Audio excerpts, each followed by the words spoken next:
Ebenezer Elementary second graders. Good to see you this morning. I bet you were wondering where I was yesterday on the videos.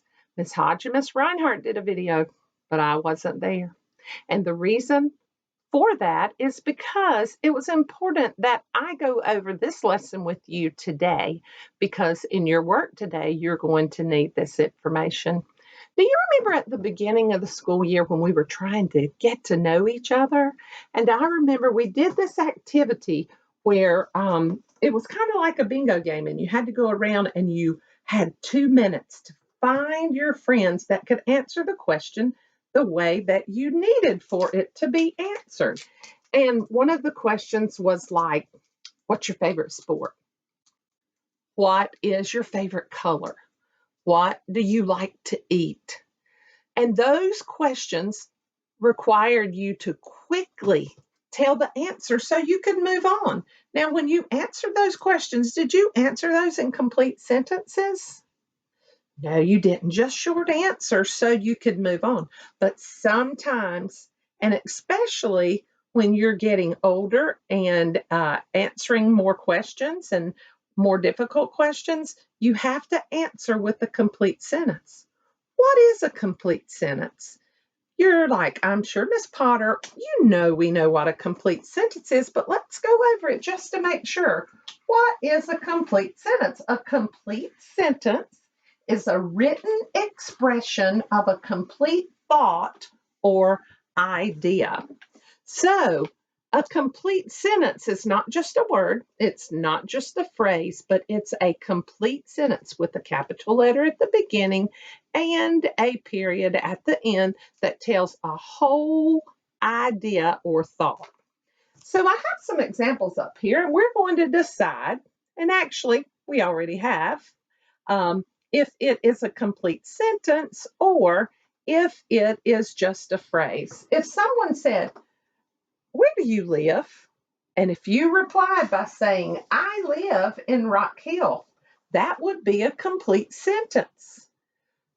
If you just said Rock Hill, that would not be a complete sentence. If someone said, what's your favorite food? And you said pizza, would that be a complete sentence? No, that's just one word. And it answers the question, but not in complete sentence. Healthy and well.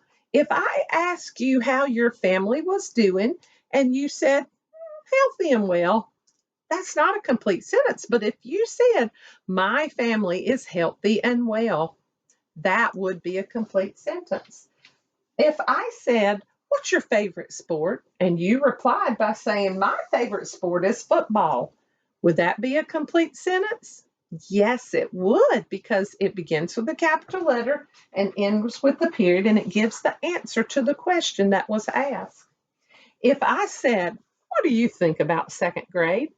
And if you said second grade is cool, that would be a complete sentence because it begins with a capital letter. It answers the question. It's not one word or a phrase. It's a complete thought. How about if I said, what country do you live in? If you said the United States of America, then that would not be a complete sentence. But if you said, I live in the United States of America, that would be a complete sentence. Now you say, Miss Potter, why are we talking about complete sentences?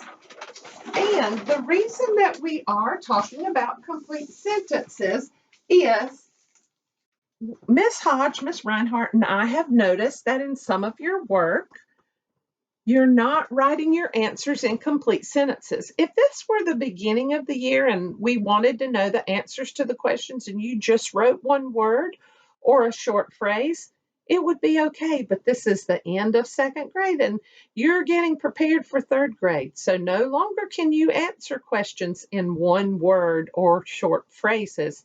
They have to be a complete sentence, which is a written expression of a complete thought or idea. For example, if someone said, what's your favorite thing to do? Thing to do is written in red because that's where I want the answer to be. My favorite thing to do is walking. If I had just said walking, that wouldn't be a complete sentence. That would be a one-word answer, and we want complete sentences. Who's your hero?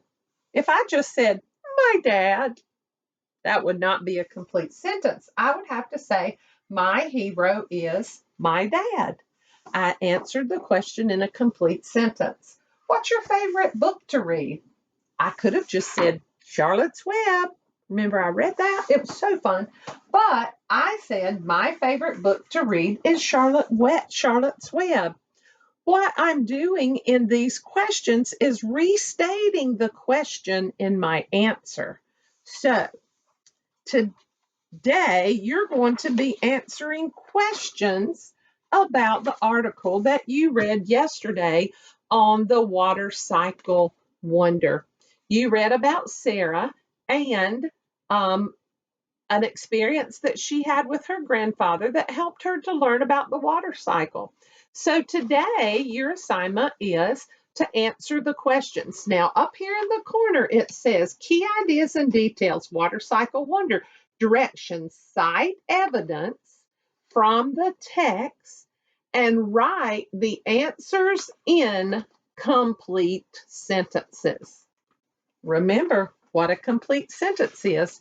For example, the first question says, why was Tina at her grandfather's house? Now, we know from reading the article that Tina was at her grandfather's house because she was on spring break vacation. Now, some of you might just put spring break vacation. Would that be a complete sentence? No, it wouldn't, and we wouldn't accept it. You would have to say Tina was on a spring break vacation when she was at her grandfather's house. That is a complete sentence. There are some more questions that you're going to answer. I gave you the first one, but you have to get the rest. Okay, and remember, answer them because the directions say answer in complete sentences. Tomorrow on Wednesday, you're going to have another. This has a prompt that you write to the prompt. And when you write to the prompt, you write sentences, not just to answer the one question, but to add details and things to it to make it longer. Water cycle wonder. What do you think life on Earth would be like if there were no water cycle? So you're not going to write just one word or a short phrase, maybe even not just one sentence. This is your writing, and I want you to write more than one sentence that tells what you think the Earth would be like if there was no water cycle.